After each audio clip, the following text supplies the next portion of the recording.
Welcome. I am going to talk about 10 myths about horses' teeth to give you some insights about the fundamentals of equine dentistry for basically everyone to understand, hopefully easily. My name is Jana Zedelius. I'm a veterinarian. I'm from Germany. I work here in Iceland now, and I'm specialized in equine dentistry since 12 years now, and certified through the IAD, which is the International Association of Equine Dentistry, and the Academy of Equine Dentistry in the USA. It's a lot louder now. So my education, for the biggest part, has happened in the USA at the Academy. And I've been working a few years in a specialized clinic in the south of Germany, where we mainly took care of horses with dental diseases, sinus problems, everything that had to do with the head, basically. Since 2017, I have my practice in Germany, Pferdezahnarzt. And since 2 years, I have another one practice here in Iceland. Let's go for myth number 1. A very common one because, happens all the time. Oh, I thought he doesn't have anything. People are very surprised that the horses have dental issues or dental disease even though they didn't show anything. A British study recently came out where they figured out that 90% of the horses the horses came into a specialized clinic and were examined, and of course they were different age and stuff, and have been examined before in their lives, but still 90% of those horses had unrecognized problems. So how did that happen? First of all, horses are extremely well in hiding pain. They, as prey and flight animals, of course, they don't like to show anything, otherwise they're probably being eaten. So as soon as a horse has a dental problem, for example, one tooth is diseased, has a caries or infection or fracture or something, they can also choose, like we do, choose to chew on the other side. They only chew either left or right. So then, of course, you can imagine a problem goes unrecognized for a long time if they only chew for a long time just on one side. Then the pain behavior is really misunderstood in horses. Many of those behaviors are being evaluated as, for example, dominance behavior or unwillingness, these kind of things, even though they really aren't. If a horse, how are they supposed to tell you? They don't have a voice, they don't squeak like a dog, they have just mimics and their body language. So if a horse kind of acts up, take it serious. Especially if you had an unproblematic horse for a long time, and then all of a sudden, within a couple of weeks sometimes even, they change. They're different than before.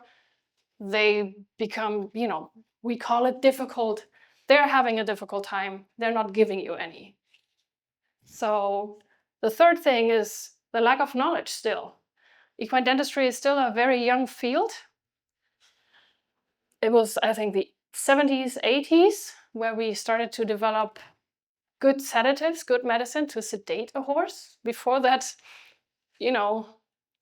there's, for example, evidence from Mongolia, 5,000-year-old skull, where they figured out, okay, they must have taken out a wolf tooth there 5,000 years ago. So dentistry in horses is nothing new, but of course we didn't really have the means to do it properly. So only, a few decades ago, we could actually go and really take a good look and learn about it more.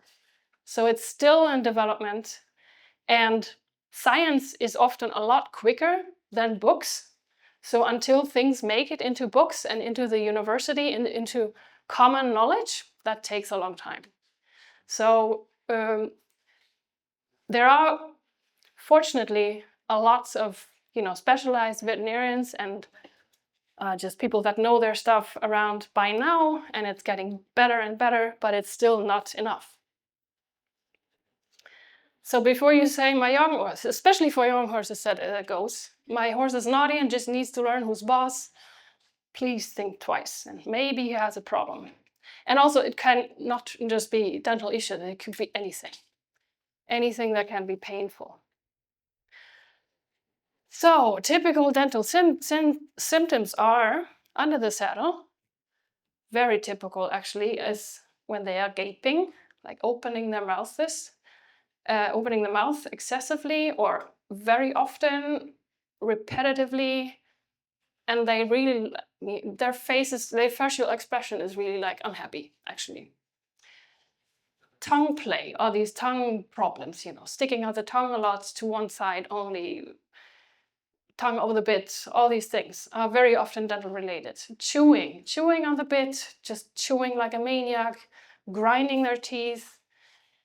All these things are very, very commonly dental related problems and can be fixed. Drooling, I put this in brackets because even though drooling can be a very clear sign of pain in the mouth, it can also be something else. As soon as the horses are being too tight and basically their head-neck position is too tight when they're being ridden, they have two problems, which is not breathing properly and having problems to swallow.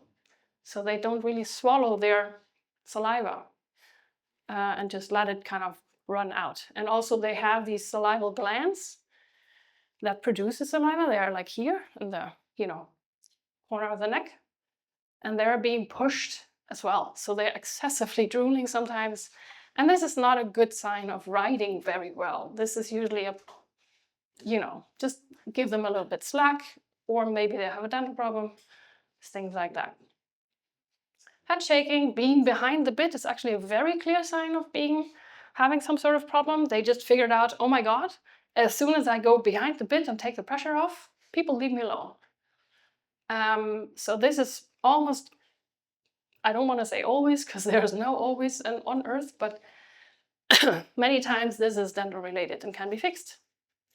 But yeah, head shaking, tilting their head. Also, when you want to bridle them, that you turn away the heads, they don't want to be bridled. They're kind of, problematic about this. Then being stiff when riding, or rushing forward, like out of the blue, running away, being just kind of, runny somehow, not listening, like we like to say. This can be dental related, but this is also, possibly a problem of anything else, like the back, saddle fit, that the hooves are not okay. All these kind of things can make the same symptoms. While eating, quitting is when they drop the hay that they just chewed. Weird movements of the jaw, eating very slow, dipping hay in water, dragging the hay around in the box, leaving big stems. All these things are pretty typical dental issues. And then weight loss, colics, diarrhea, all these things can of course be all other kind of stuff as well. Many, many different causes for this. But one thing you should always kind of check box off your list are dental issues. This is the thing you should look for in any of these cases. These are 3 horses. The first 2 have a problem while eating. And the last one is actually, I took the video right after dentistry. He woke up, hour later he had some food. And he was very happy. So this guy is obviously having some sort of problem. Maybe you can also see, let's play it again. His face, he looks kind of worried. This is the so-called pain face. Just like this one. This is kind of slow eating already. A little bit like a cow, not really quick. Oops.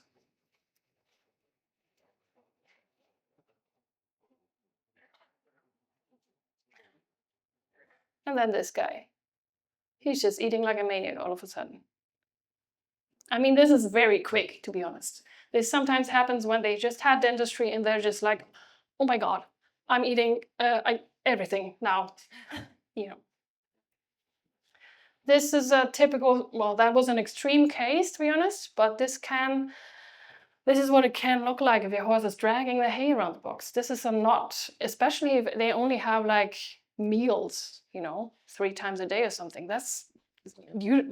Eating is their job. This is not normal. And having some hay in the water as well. So dipping hay makes it a little bit easier for them to chew the hay. That's why they do it. Soft hay is easier to chew. Soaking it in water makes it soft. This was that horse. She had quite some substantial, problems over problems. I will show you a comparison picture of what it should look like. And she was also grinding her teeth over the bars in the box. This is a sign of frustration and pain and hunger also. They're just so frustrated, and you get to never see it almost. They always do these things when they're alone, almost always at night. This is what it should look like, kind of far away from it. She had huge problems eating. She lost weight. She dropped the hay all the time. Yeah. And you can come back from this to this, but it takes a few, treatments, and maybe you can't even, depending on how old the horse is. Yeah, just some example pictures, which you see a lot. Gaping the mouth. He can't really because the noseband is too tight. Head shaking, and then this being behind the bit, being overly light. This is where you should be suspicious if you have a horse like that. Very easy to spot for people if you have, if you don't know, if you just want to check, because dental pain often makes the horse produce a lot more saliva, and the saliva is also a little bit different in their quality. And then they develop this tannstein for Icelandica and excessive tartar calculus, forming around the, you have to have a male or a mare that has actually these canines, these teeth there. But this is suspicious as well. Even this very tooth has a problem, or most of the time, the teeth in the back. And especially if you have only on one side a lot of tartar building up on the canine and on the other side not. Easy to spot. Just, take the lip and check. Chewing a bit, like you see there, it leaves heavy marks, and they're literally grinding down and wearing down their first cheek teeth with bits. Most of the time, this originally came probably from some sort of, pain that they were trying to deal with, and it's very hard to prevent them from doing it again and again. So, for more information about like horses' pain behavior, or what do they look like when they show pain? There's a lot of information out there, and many people don't really know about it yet, but here they are. Actually, the British Horse Society has a lot of really nice information on their webpage. A lot to know. They're great. They're doing a great job. So this is what this looks like. It's about equine stress. Very thoroughly talked about. Very interesting. So all in all, they're not giving you a hard time. They don't do it on purpose. If a horse is difficult, look at what they might have. And it can be so many things. Dental pain is just one thing out of a million others. But the most common things are probably dental pain, back pain, saddle fits, and hoof problems, lameness, these kind of things. Yeah, young horses don't have any dental problems. Probably the worst ones I've ever had were young, sometimes. Not all of them, some are old. But that's obviously a myth. Why? A lot is happening in the horse's mouth when they're young. You might, I don't know if you know this, but horses and pretty much every plant eater has this phenomenal system. Their whole dentition is when they eat grass or plant material, these teeth are wearing off. There's a lot of abrasion happening so that they stay sharp, probably. And to make up for this amount of abrasion over the year, we know that in young horses especially, the teeth are constantly growing towards each other to keep the contact. About like up to 5 millimeters a year, 5 millimeters per year, which is a lot. So the change happens, and on top of that, they change milk teeth, basically. They change to the permanent dentition during the age of 2.5 to 5 years. So that can make for a lot of problems. Maybe you can see that. Also, that's a time of learning, they're growing, everything is new, and they should have, the best experience possible. So avoiding painful experiences, especially also wolf teeth, have to be taken out before you ride them, before you do anything with them, should be, your primary goal in the beginning.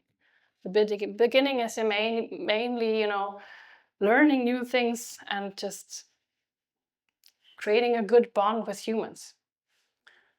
Not all teeth are in contact. As soon as they lose milk teeth, the new ones, the permanent ones, are not yet all there. So the first one here is a wolf tooth. They're right where the bit sits. Then the first big one here is already a permanent tooth. He has changed like half a year ago. And these two here, they are caps. They're called caps. And as soon as I took them, you see, well, the permanents are not really there yet. They take a few weeks, they will come down, they hyper-erupt, they come down very quickly.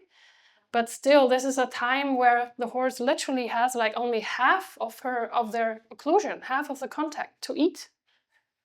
And on top of that stressful situation, being broken in and all that stuff, yeah. So this system can allow for a lot of problems that can go wrong meanwhile. Yeah, again, a wolf tooth, just taken out, very small wolf teeth. And that kind of regular wolf teeth in this case. On that side, that's a lower first cheek tooth. And you can see the fresh one, the permanent one, kind of pushing the old cap away from him. And then the others, like on the other spectrum, sort of, it's normal for old horses to be thin. Many are, unfortunately, but it doesn't have to be. Many old horses that I have seen, and it's a very known fact among the veterinary world and among dentists that you have, oh God, is an old horse, probably a lot to do. It can be avoided though. If you start them early, do it regularly, tiny amounts of change, you can keep them pretty okay and happy for a very long time. So domestic horses, most of the time they kind of underuse their teeth. And that leads and creates abnormal wear. They just, the teeth are still growing, the genetics are still there, and the body thinks the horse is on green pasture and eats 24/7. Eats also different sorts of plants and all that stuff. The pastures that we have usually are maybe not monocultural, but tricultural. There's not a very big variety of species, and so they kind of do underuse their teeth most of the time, and we have to help them. Basically, getting rid of the amount of tooth material that kind of just never has been used properly. These patterns of abnormal wear are called malocclusion, where you have certain teeth that are just too long, and the tooth on the other side, the opponent, is been worn down too short. So that goes to, or that leads to premature aging and a loss of viable teeth. Like, well, this is just an example. So this is what it should look like on the right side, even though he has a little bit of a ramp. But anyway, this is a young horse. You see these long, long teeth. And the biggest part of those teeth, this is what we call the reserve crown. So all that stuff within the next 20 years is growing slowly down. And at the end of their lives, the teeth are maybe like this long. And this one is an older one, and he has what we call a wave. So you see this wave going through the whole arcade, or the whole line of teeth, basically, which leads, in this case, there are different types of waves, but in this case, this one and this one has been worn down too much, and he will be, done earlier than the others. So the right side is an extreme case. Usually you see this in very old horses, but it kind of goes to show very much what I mean. This row of teeth on the right side, horse can't do anything with that. It's just like glass. There is no rough surface anymore. Same goes for the one in the middle. It's a little bit hard to see, unfortunately. But the first upper is worn down already. The lower is too high. And the very opposite in the very end. The very last tooth it's been, I think, 2 centimeters too long, wearing down into the bone, into the gum line. This horse couldn't really eat anything anymore. This one as well, dental disease like periodontal disease. This is a very painful inflammation of the gum, of the apparatus that holds the tooth within the bone. The symptom it often goes along with is food packing, that there is food between teeth. And it's sometimes packed, centimeter, 2 centimeter, 3 centimeter deep between teeth into where the bone is. It's really, really painful. And it leads to tooth loss. Because if you destroy everything that holds the tooth within the bone, well, the tooth is going to be loose. So dentistry has 2 functions. First of all, dental health. Is everything okay? Do we have caries here? Is there anything fractured? Infection, signs of infection can be very, very subtle. Periodontal disease, like we saw just now. And then maintain the physiological anatomy and function, which goes often very well. It goes a lot together. If you have a dysfunctional anatomy, like the horses before, with different long teeth, you probably end up having some sort of dental disease at some point. More or less. There are a lot more factors to it, to be honest, like metabolic health and these things, but they're very closely linked. Now, lots of times people ask, like, what about wild horses? They don't need a dentist. Yeah, no, but they only live for like 20, 22, 25 years maybe, and they develop the same problems, but a lot later, and they die from them. So we have the horses in our care. We should make sure that they are in their best possible condition and without any pain. We're responsible. Yeah, again, just to show an example, if you keep them this is a picture of a horse that I have treated, I think third time or something. So the left was before I did actually the routine job, the yearly job. Right side is after that. And it's not a lot of change really that I'm doing, and he's okay eating afterwards. And we want to keep it like this. We don't want big changes with every treatment, every, 6 years or something. This one is extreme, and sometimes there's no way to come back to the normal one anymore. They have to live with this somehow.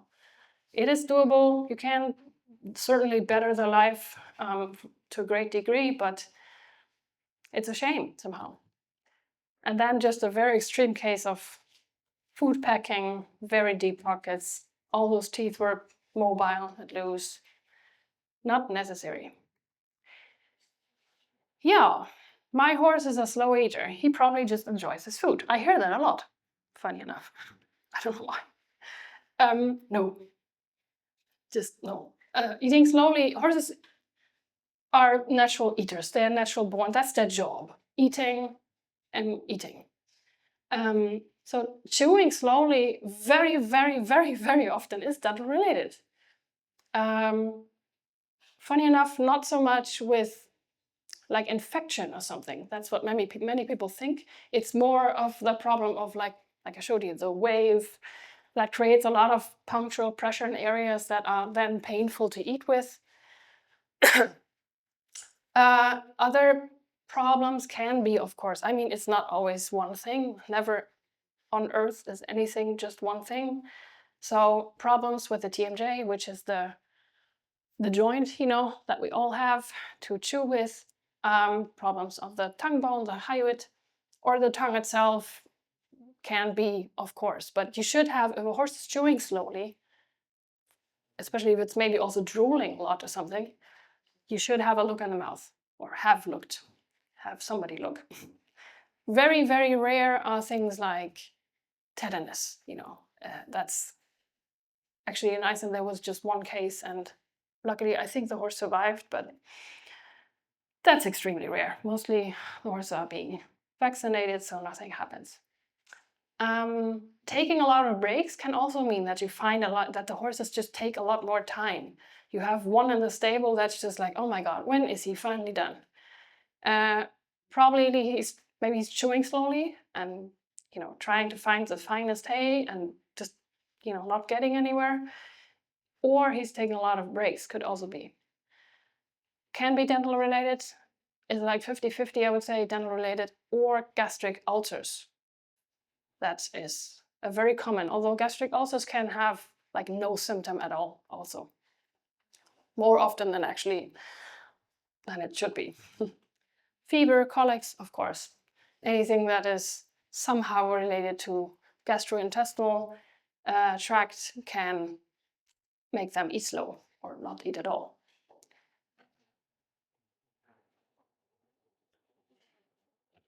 Wolf teeth don't need to be taken. This kind of pops up still every now and then, that people think they just don't, why, it doesn't matter. You would be surprised how many wolf teeth, even if you think they're kind of not really in the way of the bit, but they really, really often do harm. And it's such a shame to have the horse have bad experiences with painful, tiny little teeth that are just too tiny to be in the way of the massive metal bit and the force of movement and your hand, because that's what makes them painful. They're just too tiny. The big, big cheek teeth don't care if there's a bit in front of them, but these tiny, tiny mini teeth, well, they're being, you know, wiggled loose or just being worn down, and then everything is inflamed and stuff. So you want to take them before riding or before working the horse the first time. Usually the horses have them on the uppers and very rarely on the lowers. If you have a horse that has, you know, you put the bit in and the horse goes absolutely crazy, you should check for those lower wolf teeth. They're really rare. Most of the time, these teeth, these tiny teeth, are being literally pushed out with the first change of the milk teeth. So you probably want to wait around the age of 3. I mean, I can make a lot of money collecting wolf teeth in like horses that are under 2.5, but they're usually being pushed out together with the cap of the first cheek tooth very often. Yeah, it's a very quick, very low risk procedure, usually if done professionally, like everything. Avoiding pain, bad experience, of course. I mean, if you go bitless, it doesn't matter if you take them, but you want to promise if the horse goes bitless his whole life, you want to maybe, if it's all your horse and you never are going to sell it and you are only going bitless, sure, you leave them. the horse don't care. But if he may be sold in the future, you know, it's just better. It's just safer to take them out before a horse goes somewhere else. Different owner is all of a sudden very problematic, and you know, and nobody knows why. And the horse makes bad experience, has pain. They are very often mistaken for canines. Canines are these teeth that are in all male horses and in some female horses, right behind the front teeth. These are not wolf teeth. Yeah, he probably just has some hooks. Hooks. Hooks is a word that's a very commonly used among still also the veterinarian world. And it's kind of a little bit of a definition problem. A hook, an actual hook, they're actually quite rare. They're not so common. And what people mean actually are the buckles, the sharp edges on the buccal edges of the cheek teeth that cause ulcers or you know, injuries of the buccal mucosa, of the inner lining of the mouth. This is something we knew horses have for like forever. We kind of, you know, feel quickly, oh, it's sharp. One thing though, if you ask a dentist, how many people have, you know, a few lesions, stuff on their buccal mucosa, the human dentist, they will say, what, why you ask? Everybody. It's totally perfectly normal.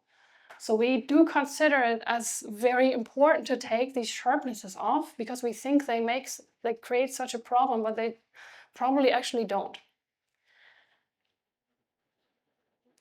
Keep in mind that we also don't know everything about horses' teeth yet. So some of these things are something that is actually within the specialized world still being kind of discussed. Like, how much are we supposed to take? What are we doing there? It's not all, you know, perfectly, you know, put down scientific knowledge yet. But just watching people doing excessively the edges and not focusing on the chewing surface, which has a bigger problem, it never really does any good for the horses very often. They don't really get better or something. Maybe quickly a little bit, but you know, it comes back and all these problems.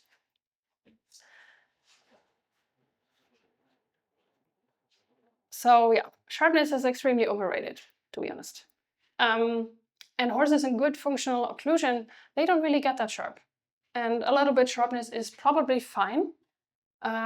Just judging from, you know, the horses that are a little bit sharp and you leave them a little bit sharp. And what is sharp anyway? Like, just because we, with our very, very sensitive fingers, kind of feel and think it's sharp does not mean that they feel it's sharp in their mouth. Hence the question to the human doctor who said, everybody has lesions, everyone, all of you probably. So we don't know enough yet about this, really. It's a huge topic right now, actually. So on the left, this is an actual hook. And you see, it's only hooks are actually, per definition, something that only appears on the very first cheek tooth, up and low, or the very last. I mean, this is a sharp point, and you can see maybe the huge lesion on the tongue. And of course you take that away. No doubt, this is painful. This is a huge ulceral lesion. But the problem is probably something underlying. You might see that this tooth is kind of sticking a little bit out of the whole, you know, line. Maybe that's why he developed that hook in the first place. So there's a deviation. It's not in place. Also these, horrible. The left one, oh my God. And of course his, you know, the one in the middle, of course he's kind of just ripping open the buccal mucosa a lot. But if you just take the sharpness and not work on the occlusal surface, he's gonna have the same problem in like a few weeks back. Same goes for this one. Horses can't get caries. Yes, they do, a lot.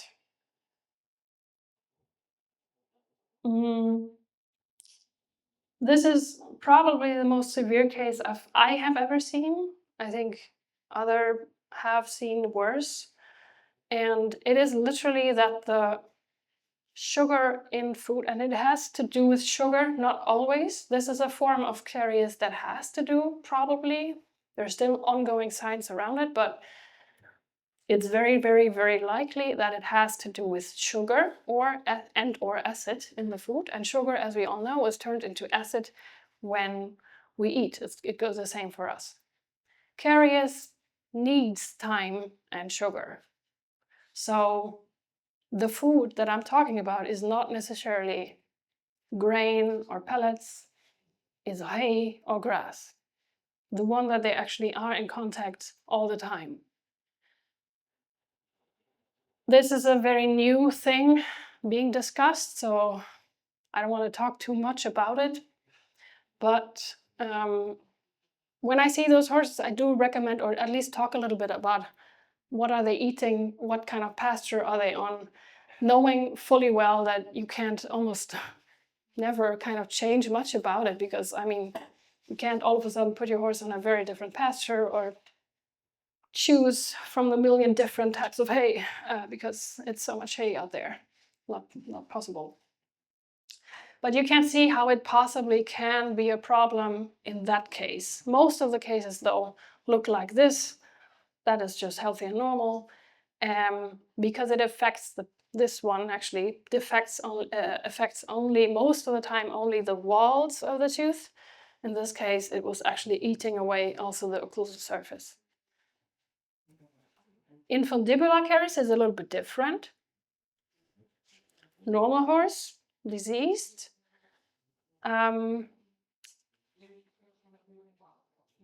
This affects the upper cheek teeth only. And it is a little bit different from the one before. It has a lot to do with some sort of developmental defect of the so-called infundibulum. I'm not going to take you through the whole techniques, smart talk about it, just mentioning it. They can have caries. And this infundibular caries, you can actually help them with if it has been eating, it is actually affecting the inside of the tooth basically. And if it has been eating away in the tooth, you can help them and make a filling. These are the one fillings in horses that you can do and that are being done regularly with very good success. You can save teeth and prevent them from breaking apart. Front teeth don't need any attention. That's a very common one, to be honest. Many people don't think they're not, they're just also there. But in this, of course, the front teeth are part of the system. And although they change slower, they do have a huge influence about how the lower jaw sits in the skull. So crazy deviations of their occlusion, of how they look like and how they have been grown into, can really determine if you have a lot of pressure or tension, for example, in the TMJ. And of course, incisors also have fractures or all kinds of stuff. You need to take a look at them as well. Not you, but the vet, dentist. So it doesn't have to be like this. Not really. This one is hugely deviated. This is the so-called diagonal bite with where the middle line is not like in line anymore. So literally his or her jaw is a little bit kind of tilted to the right. And if you imagine your jaw is kind of always a little bit to one side, just a little bit. It's not much though, it's just a little bit, but it's already enough apparently that when you correct these things, the horses are better. For example, it affects how they bend. Bending, like a smooth bend throughout the neck and the paw, is very hard with these kind of teeth. And still, I have to repeat myself, this is not it's not like super scientific what I say. It's just mainly what we have been doing with a lot of experience of like the last, I don't know, 40 years, correcting these things and recognizing and appreciating, okay, horses are improving, especially when they are being ridden. And if you do correct incisors carefully, it's actually not a big deal. You can do that. Big corrections and aggressive corrections are always bad usually, especially for incisors. But then again, in this case or these cases, if you catch them early before they become like this obviously or this obvious, the horses really benefit from this. Also, obviously, I mean, this one is a dead tooth. And it's been dead for a long time to be black like this, or fractures. Many fractures actually in the front teeth are traumatic, so that when horses kick or something, happens quite a lot. But of course you have to take a look at them because this tiny tooth can also be painful and maybe need to take it out. Upper right there, he has a metabolic problem on top of that, so the gingiva, the gum, also lets you know or tells you a lot about how the horses are in general. Like the general health can be shown or can be a mirror of how healthy their gut is, for example, all these things. Yeah. So, I mean, this is already a little bit substantial, but it could be mostly fixed in one go. And it doesn't even have to be that big of a problem before you actually do something. One other thing is, if you do and change the cheek teeth, the front teeth should be, accordingly changed with them. Everything is like one system. Everything plays together. Haynets destroy the teeth. Okay, there was just recently a discussion about this at least in Germany, for that matter. But and then they made a study and they debunked it, which is quite nice because they really don't. I think many of these German, magazines, they kind of wrote about it in the past years, and honestly, I've never seen Haynets destroy teeth. I don't know where that comes from, but they don't really do that. The front teeth enamel is really strong. I mean, mind you, any excessive rubbing can cause abrasion, of course. If rub and rub and rub, at some point they will be wearing off, but not usually with the way Haynets are being used. I mean, they shouldn't be packed excessively much so that they're like super tight, because of course then they have to really nibble and kind of work the Haynets a lot. But if you don't do this, nothing happens.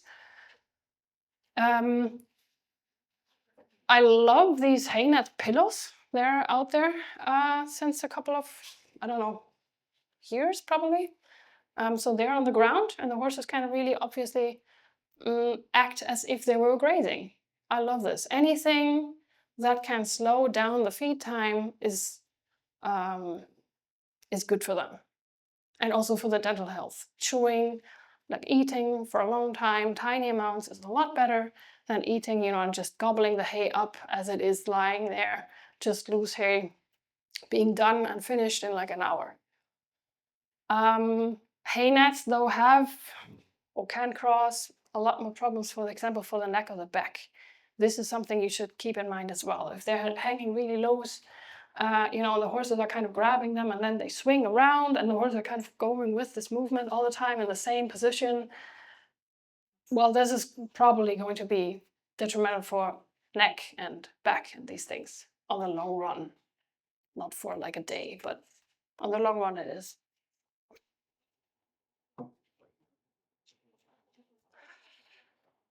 It's normal for horses to have problems eating after, mind you, routine dentistry. So if nothing really happened much and it's just a routine and nobody really changed a lot because the horse didn't really have any problem beforehand, he shouldn't be having any problems afterwards. So what is routine dentistry at all? Meaning, it means, well, you only change or you just have minor problems. Small malocclusions, small changes on the occlusal surface to bring them back to the normal anatomy again. The horses have been mostly healthy before treatment, so there are just little to medium, mostly pain-free adjustments, and they should be eating fine afterwards. Maybe they, like the first hours or something, are like getting to know. Some horses are a little bit special with this, especially if they had it the first time. They're like a bit puzzled. But it should be not a big deal. Because as soon as you change something on the chewing surface, you have two surfaces that afterwards need to fit. If they don't, it is a little bit like if you go to the dentist and you get a filling, and then you and it doesn't fit, it's still too high, and you want to eat something, and then you kind of eat on this one spot. So occlusal fit afterwards is really important, and making sure that is actually only possible if you close the mouth and then take a good look on the closed mouth, like in the picture on the right side. These are treatments that, yeah, you still see them sometimes, but this is excessive removal of dental material because somebody thought it's, you have to take these, sharp edges off. It was just a lot too much. What about older horses, problematic horses, horses that have like a problem beforehand? Horses with severe malocclusions or painful conditions like periodontal disease, food packing, loose teeth, mobile teeth. Well, they already had a big problem. Now you go and change it. Even if you change it for the better, they might have a little bit of adjustment. They might take a bit of adjustment time and be a little bit painful afterwards, of course. Most of the time you can help them very much with maybe soaked feed, hay cobs, soft feed, put them on the grass so that they can adjust a little bit. And it's always a gray line. It's like dentistry in that way is not very easy. You always have to be, estimating, okay, how far can I go? Because of course you want to help them substantially and try to bring them from this to this. Never possible in one go, mind you. No, not at all. So you do like many, 2, 3, 4, I don't know how many subsequential treatments in short amounts of time to get back to the normal. But sometimes it's not possible at all. Is it always a dental problem if they have problems after dentistry? No, actually not. And it is something to just watch. So is it not being able to chew, or is it no appetite?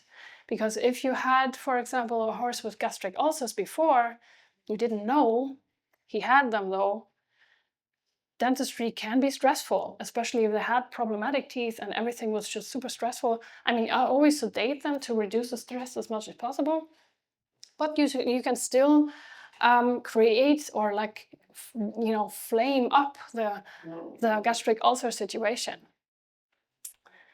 So there are many other things that can happen, which you kind of just, you were the last thing to set it off or make it even worse or something like than before. Of course, in these cases like kidney disease or hyperlipidemia or something, or colic, I mean, you don't treat a colicking horse. You don't sedate them necessarily, do dentistry on them, but there are many factors that can play a role. Very commonly though, if they're not really being able to chew, is also on top of that maybe they're sore after. Especially older horses that have had like a bigger problem for longer, you go and fix it as much as you can. He's eating fine for 3 days, and all of a sudden he's not eating that well anymore. He's just sore. He just used the muscle all of a sudden a lot more. Or problems in the TMJ that have been had, like especially in older horses, it can be arthritic, just problems with with the disc inside of the joint and all these things that can create problems. I find that very often these horses that show these kind of symptoms can be very much helped with a good osteopathic or physiotherapeutic treatment. Kind of that takes a lot of tension away, and then all of a sudden they eat a lot better right away. So let's keep that in mind. Yeah, there we are. Questions? Probably not.